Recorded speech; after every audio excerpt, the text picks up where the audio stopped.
अस्सलाम वालेकुम जी, मैं हूं फैज़ान मुगल और आज मैं मौजूद हूं मॉडल टाउन के इलाका।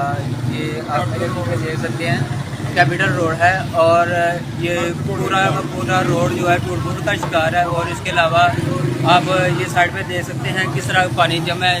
यहाँ ना कोई पानी का निज़ाम है और ना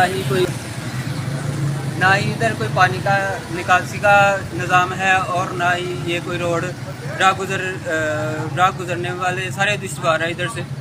हालांकि ये दो रोड को जो है वो मिलाते भी हैं। इसके अलावा हमारे साथ इलाका मकीन जो है वो मौजूद है और वो सब अपनी अपनी मुश्किलात का जो सामना है, जो अपनी राय है वो आपके सामने पेश करेंगे और हम इनके भी सुनते हैं एक बार।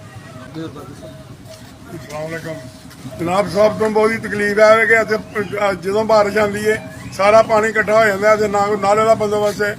हुकूमत अगे जनाब ऐसा जो भी नाले का कोई बंदोबस्त होना चाहिए, क्योंकि ऐसे तो लोग जो बहुत तंग ने। हर नमाजी बंदा जो कपड़े भर के जाता है, बहुत आवाज आ रही ठीक है। तो नमाजी लंघते हुए हर बंदे के कपड़े भरे जाते हुए जो भी बारिश होए उदों भी इतने पानी नाला इतने कोई नहीं है, नाला बनाना चाहिए।